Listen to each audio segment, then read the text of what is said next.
வணக்கம் நண்பர்களே, வாழ்க வளமுடன் நலமுடன் வாழ்க வையகம்.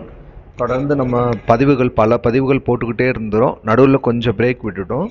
ஸோ இப்போ மார்கழி மாதம் வருது.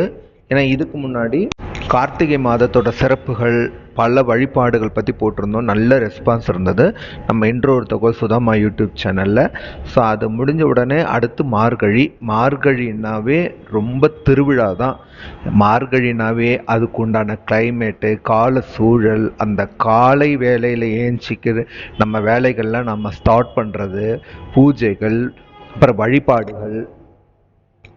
ஸோ இது ரொம்ப ரொம்ப முக்கியம். ஸோ நம்ம இந்த மார்கழி மாதத்தில் நம்ம என்னெல்லாம் செஞ்சோம்னா நம்ம வாழ்க்கையில் நமக்கு ஒரு நல்ல பலம் கிடைக்கும் அப்படிங்கிறது தான் நம்ம இந்த பதிவில் பார்க்க போகிறோம்.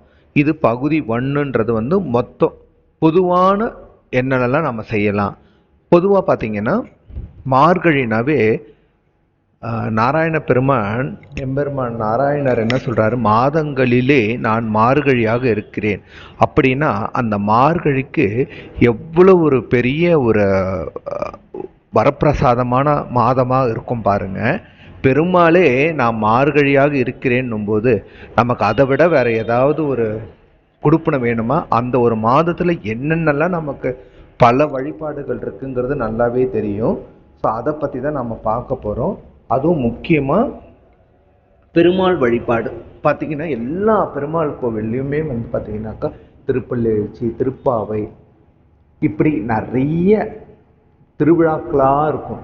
அதே மாதிரி பார்த்திங்கன்னா பெருமாள் கோவில் கிடையாது, மார்கழி மாதம்னாவே தனூர் பூஜை அப்படின்றது ரொம்ப ரொம்ப விசேஷம்.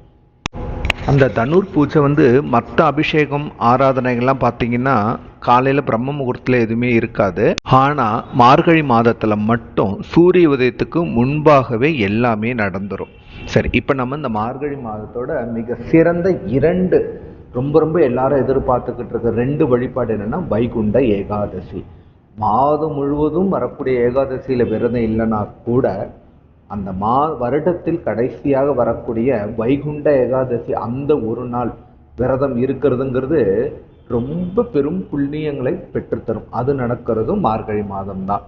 அதே மாதிரி சிவனுக்கு உரிய திருவாதிரை நடராஜர் அபிஷேகமே வருடத்தில் 6 முறை தான் பண்ணுவாங்க. அந்த நடராஜருக்கு திருவாதிரை மார்கழி திருவாதிரையில் அபிஷேகம் நடக்கும். அதுவும் இந்த மார்கழியில் நடக்கிறது தான். ஸோ எல்லாமே பார்த்தீங்கன்னா சிவபெருமானாக இருந்தாலும் சரி, பெருமாளுக்கும் சரி உகந்த மாதம் இந்த மார்கழி மாதம். சரி, பொதுவாகவே நம்ம சேனலில் பல விஷயங்கள் நம்ம பார்த்துருக்கோம். எப்படி ஒரு விரதம் இருக்கணும், எப்படி பிரம்ம முகூர்த்தத்தில் ஆரம்பித்து எப்படி விளக்கேற்றுறது, எப்படி வாசல் தெளித்து கோலம் போடுறது, இது பொதுவாக சொல்லியிருந்தாலும் மார்கழி மாதம்னாவே அந்த வாசலில் நல்லா தெளித்து கோலமிட்டு அதுக்கு அழகான வண்ண கலர், நம்ம அழகாக வண்ணங்கள் நம்ம அதை பூசும்போது பார்க்கவே ரொம்ப அம்சமாக இருக்கும். அந்த காலத்துலலாம் இது வாசல் தெளித்து அதில் சாணம் கரைச்சி தெளிப்பாங்க. சாணம் ஒரு கிருமி நாசினி. எந்த ஒரு புழு பூச்சி, எந்த ஒரு ஜந்துக்களையும் விஷ ஜந்துக்களையும் உள்ளவே அண்ட விடாது. கொசுக்கள், நமக்கு நோய் தொற்று பரவக்கூடிய எந்த ஒரு கிருமிகளும் உள்ளவே வராது. அதனால தான் அந்த காலத்தில் பெரியவங்க அப்படி பண்ணாங்க. இன்றைக்கி அதெல்லாம் எங்கே இருக்குது? அதனால் என்ன இருக்கோ நம்ம செய்வோம். நம்ம விரதமாக இருக்கிறோங்க, இந்த மார்கழி மாதம் முழுக்க நான் விரதம் இருந்து பாவை பாடல்களை பாட போகிறோம் அப்படின்றவங்களுக்கு இதே தான். எப்போவுமே பார்த்தீங்கன்னாக்கா நமக்கு எதுக்காக விரதம் இருக்கும்? கடன் பிரச்சனை தீரணும், செல்வம் வளம் பெறணும். அதுக்கு எப்பவுமே ஒரு சுவாமிக்கு ஒரு மலர் சூடணும். அது எந்த மலராக இருந்தாலும் வாசமுள்ள மலராக இருந்தால் ரொம்ப நல்லது. கடவுளுக்கு அது மாறும். நெய்வேத்தியம் வைக்கணும். நம்ம ஏற்கனவே வாசல்லேருந்து ஆரம்பித்து தூபதீபம் காட்டணும்னா முக்கியம். முதல் விஷயம் நான் சொல்கிறேன், இந்த மார்கழி செய்ய வேண்டியது இப்போ நம்ம சொல்லிக்கிட்டே வரோம். வாசல் தெளித்து கோலம் போடணும். அந்த வாசல் தெளித்து கோலம் போடுறது இந்த காலத்தில் பெரிய கஷ்டமாக இருக்குது மக்களுக்கு. அதை கூட இப்போ என்ன பண்ணுறாங்க, நைட்லேயே தெளித்து நைட்டே போட்டுறது. அது ரொம்ப ரொம்ப தப்பு. எதுக்கு நம்ம முன்னோர்கள் காலை வேளையில் செய்கிறாங்கள, காலையில் தான் நமக்கு பியூர் ஆக்சிஜன் கிடைக்கும். அது நம்ம உடலுக்குள்ளே சென்று நம்மளை அன்றைக்கி ரொம்ப புத்துணர்ச்சியோடு வச்சுக்க ரொம்ப ஹெல்ப் பண்ணும். அதனால தான் முன்னோர்கள் காலை 4 மணிக்கு எழுந்து வாசல் தெளித்து போடணும். எங்களுக்கு சாணம் இல்லைங்கன்னா பரவாயில்ல, இப்போ என்ன, மாடுகள்லாம் இல்லாத இடத்துல ஒன்றுமே வழி இல்லையா, இப்போ அதுக்கெல்லாம் வந்து அந்த கம்ப்யூட்டர் சாம்பிரான் மாதிரி சாணம் பிடிச்சி வச்சு விற்கிது, அதை நீங்கள் கரைச்சி தெளிக்க இல்லையா. வெறும் தண்ணி தெளிக்கக்கூடாது. வெறும் தண்ணியில் என்ன பண்ணுங்க, கொஞ்சம் மஞ்சள் தூளாவது தெளித்து வாசல் தெளித்து கோலம் போட்டு அழகான காலையில் செய்யணும். இது முதல் விஷயம். ரெண்டாவது விஷயம், எப்படி நம்ம கார்த்திகை மாதத்தில் விளக்கு ஏற்றுறோமோ அதே மாதிரி மாதம் முழுவதும் மார்கழி மாதத்தில் நிலவாசலில் 2 எப்பவுமே ஏற்றணும். அதில் மறக்கவே கூடாது. அழகாக கோலம் போட்டு நிலவாசலுக்கு வெளியில தான் இருக்கணும். அது எந்த டைரக்ஷனில் இருந்தாலும் அதை பற்றி கவலைப்படாதீங்க. அது எந்த திசையில் இருந்தாலும் கவலை இல்லை. கண்டிப்பாக வாசலுக்கு தெளிக்கிறோம், கோலம் போடுறோம், கலர் போடுறோம், நிலவாசலில் 2 தீபம் ஏற்றுறோம். அதுக்கப்புறம் தான் பூஜை ரூமில் வந்து விளக்கு ஏற்றுறோம். பூஜை ரூமில் ஏற்றுற விளக்கு கிடையாது, கணக்கு இல்லாமல் நிலவாசலில் 2 தீபம் கம்பல்சரி ஏற்றுங்க. நீங்கள் ஒத்த படையில் தான் வைக்கிறோன்னு நினைக்கிறவங்க அதை கணக்கு பண்ணிக்கிங்க, தப்பில்லை. நிலவாசலில் 2 வைக்கிறீங்க இல்லையா, அதோடு சேர்த்து நீங்கள், ஆனால் அதுவும் சேர்த்து கணக்கு. ஆனால் இந்த மாதம் மற்ற நாள்லாம் எல்லா நாளுமே பூஜை பண்ண மாட்டாங்க இல்லையா. இப்போ நம்ம வீட்டில் இப்போ செவ்வாய்க்கிழமை வெள்ளிக்கிழமை தான் பூஜை பண்ணுவோம், அப்படி கணக்கு பண்ணலாம். ஸோ எது எப்படி இருந்தாலும் நிலவாசலில் 2 அப்போ ரெட்டப்படையாக வருதுன்னு கேட்குறவங்களுக்காக தான் இந்த தகவல். ஸோ அதில் கணக்கு இல்லை. நிலவாசலில் 2 தீபம் கம்பல்சரி ஏற்றுறோம். பஞ்சு திரி போட்டு ஏற்றுங்க. அதில் அது தெற்கு திசை இருக்குது அதை பற்றியே உங்களுக்கு வேண்டாம். தீபத்துக்கு திசை கிடையாது. அந்த திரி இருக்கிற அந்த வாய் பகுதிக்கு தான் திசை. ஸோ இதெல்லாம் முடிச்சிட்டோம், நெய்வேத்தியம் வச்சிட்டோம், மலர்கள் சூடிட்டோம். என்ன பண்ணோம், கடவுள் வழிபாடு தான். காலையில் பிரம்ம முகூர்த்தத்தில் ஏஞ்சிங்க. இந்த வேலையில் நீங்கள் ஒரு 3:30 மணி 4 மணிக்கு ஏஞ்சிங்கன்னா வாசல் தெளித்து கோலம் போட்டு நீங்கள் குளிச்சுட்டு செய்கிறது ரொம்ப நல்லது. அப்படி இல்லைன்னா கோலம் போட்டு வந்து குளிச்சுட்டு அதுக்கப்புறமா சாம்பிராணி தூப தீபம்லாம் காட்டி நீங்கள் வந்து பாராயணம் பண்ணலாம். இது வந்து உதல். மார்கழி மாதம் தினந்தோறும் கோவிலுக்கு போங்க. அதுவும் காலை வேலையில் போங்க. அதுக்காக அதிகாலை எங்கள் இடத்துல வந்து சேஃப்டி இல்லைங்க அப்படின்றவங்க விட்டுடுங்க. மாலை வேலைகளில் போங்க.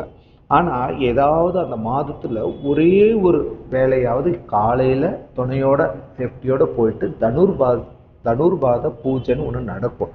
அது 6 மணிக்கெலாம் செஞ்சு முடிச்சிடுவாங்க. சூரிய உதயத்துக்கு முன்னாடியே நடக்கிறதா தனுர்மாத பூஜை. அது ரொம்ப ரொம்ப விசேஷம். நாம் சின்ன வயசில் நம்ம சின்ன குழந்தையா இருந்தப்பெல்லாம் கண்டிப்பாக கோயில் காலையிலே போயிட்டு அந்த சுட சுட பொங்கல்லாம் வாங்கி சாப்பிட்ருப்போம். அந்த பிரசாதம் தருவாங்க, அதுக்குன்னே கோயிலுக்கு போவாங்க. ஸோ நம்ம மக்கள் முன்னோர்கள் ஏன் இதை வந்து ஆக்சுவலி இது பீடு மாதம் தான் சொல்லுவாங்க. அது காலப்போக்கில் மருவி பீடை மாதம். ஏன் பீடை மாதம்னு அதுக்கு ஒரு விளக்கம் என்னன்னா, நல்ல காரியமே செய்ய முடியாது, எதுவுமே பண்ண முடியாது, அதனால அது பீடை மாதம். ஆக்சுவலாக அது பீடை மாதம் இல்லை, பீடு மாதம். எப்படி கடவுளுக்கு வந்து சில மாதங்கள் வழிபாட்டுக்குன்னு வச்சாங்களோ அதில் இந்த மாதமும் ஒன்று. ஆடி மாதம், புரட்டாசி மாதம், அதே மாதிரி மார்கழி. இந்த 3ம் கடவுளுக்கு வழிபாட்டுக்குன்னே இருக்கிறது. அதில் 2 விஷயம் பார்த்துருக்கோம். வாசல் தெளித்து கோலம் போடணும் முதல் விஷயம். அதுக்கப்புறம் மார்கழியில் நமக்கு தனுர் பூஜை, அதாவது ஒவ்வொரு கோவிலும் அபிஷேகம் பண்ணோம். முடிஞ்சால் அபிஷேகத்துக்கு உண்டான மொத்த காசையும் கட்டலை. எங்களால் அதெல்லாம் முடியாதுமான்றவங்க அதுக்கு உண்டான ஏதாவது ஒரு அபிஷேக பொருளாவது வாங்கி கொடுக்கலாம். ரொம்ப ரொம்ப நல்ல பலனை பெற்றுத்தரும். அதுக்கப்புறம் என்ன, மார்கழினாவே திருவெம்பாவை, திருப்பள்ளி எழுச்சி, திருப்பாவை தான். அதில் திருவாசகம் என்னும் தேன் சொன்னது யாரு?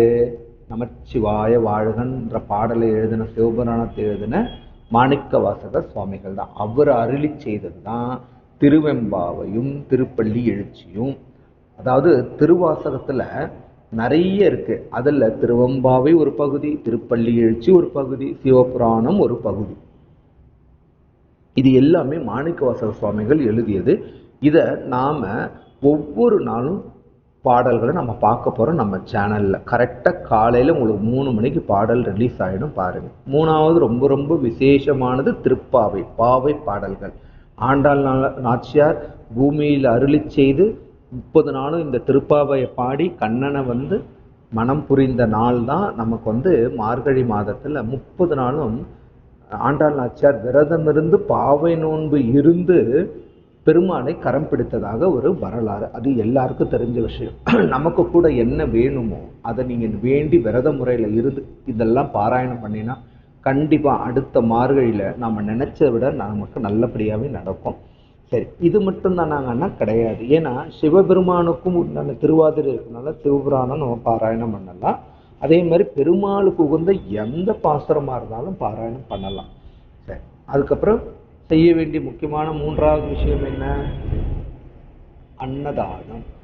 மாதத்துல ஏதாவது ஒரு நாள் ஒரு கோவிலில் ஒரு 20 பேருக்கு 50 பேருக்கு நீங்கள் அன்னதானம் பண்ணலாம். இல்லைங்க எங்களுக்கு அன்னதானம் பண்ணுறதுக்கு வசதி இல்லையா, ஒரு பொங்கலோ சக்கரை பொங்கலோ வெண்பொங்கலோ இல்லை சுண்டலோ ஏதோ ஒன்று நீங்கள் வந்து கோவிலில் பிரசாதமாக கொடுக்குற வழக்கம் வச்சுக்கோங்க.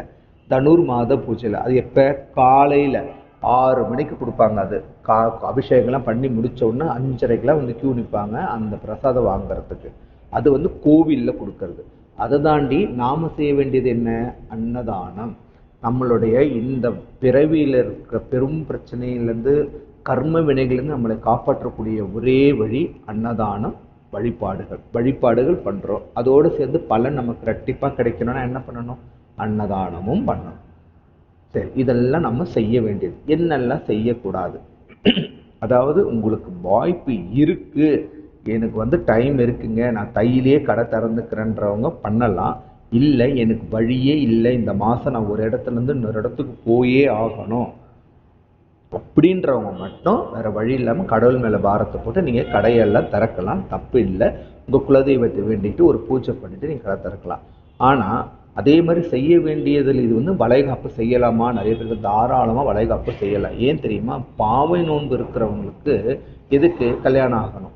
அதனால் வளைகாப்பு நாள் கணக்கு அடிப்பில் தான் வரும், 7, 9ன்னு. அந்த 7, 9 மார்கழிகள் வந்தால் ஒன்றும் பண்ண முடியாது. ஸோ அது தப்பும் கிடையாது. இப்பெல்லாம் செய்ய வேண்டியது. செய்யக்கூடாதுன்னு தூக்கம், காலையில் தூங்குறது பெரும் பாவம். இப்பெல்லாம் யார் 4 மணிக்கு எழுந்திக்கிறா? 6 மணி 7 மணி. நாங்கள் சூரிய உதயமே 10 மணிக்கு தான் பார்க்குறோம். இது ஒரு பெருமையாக வேற சொல்கிறாங்க. எதுக்கு இந்த 4 மணிக்கு பிரம்ம முகூர்த்தத்தில் ஏஞ்சி பாருங்களேன். உங்களோட வேலைகள்லாம் அன்னைக்கு நீங்கள் தொடங்கினது பிளான் பண்ண மாதிரி அதை விட ரொம்ப அற்புதமாகவே நடக்கும். அதே மாதிரி புது வீடு பால் காய்ச்சக்கூடாது. ஏன்னா புது வீடு பால் காய்ச்சலாம் எந்த நேரம் பண்ணுவோம்? விடியற்கால வேலையில் பிரம்ம முகூர்த்தத்தில் பண்ணுவோம். தேவர்களுக்கு இந்த விடிய நமக்கு வரக்கூடிய இந்த மார்கழி மாதம் முழுக்க தேவர்களுக்கு பிரம்ம முகூர்த்த காலம். அப்போ தேவர்கள்லாம் பூஜை வேலைகளில் ஈடுபடுவாங்க. நாம் அந்த வேலையில் பண்ணுறது நம்ம உலகவியல் வாழ்க்கைக்கு ஒத்து வராதுங்கிறதுனால தான் பெரியவர்கள் என்ன பண்ணாங்க, அதை வந்து தள்ளி வைக்க சொன்னாங்க. ஜனவரி நாங்கள் அதை வீடு கட்டி புதுசாக போகிறவங்க கண்டிப்பாக மார்கழியில் போகக்கூடாது. அது தையில தான் போவாங்க, இல்லை கார்த்திகையில் போவாங்க. இது ரொம்ப பண்ணக்கூடாது. என்னெல்லாம் பண்ணோம் என்னெல்லாம் பண்ணக்கூடாதுன்னு சொல்லியாச்சு. ஏன்னா ஏன் கோவிலுக்கு நம்ம போகிறோம்னா, நம்ம அந்த பிரம்ம முகூர்த்தத்தை ஏன் நம்ம பயன்படுத்துகிறோன்னா, நமக்கு அந்த வேற 4லேருந்து 6ன்ற அந்த பிரம்ம முகூர்த்த காலம்தான் தேவர்களுக்கு மொத்த மார்கழி மாதமுமே, நம்மளுடைய மொத்த மார்கழி மாதம் அவங்களுக்கு ஒரே ஒரு பிரம்ம முகூர்த்த காலம்.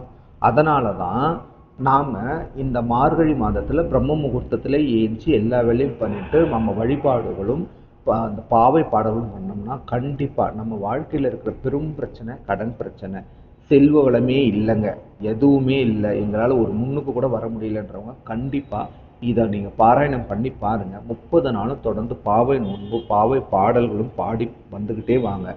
அடுத்த வருஷம் மார்கழிக்குள்ளே நம்ம நினச்சது கண்டிப்பாக நினைக்கும்.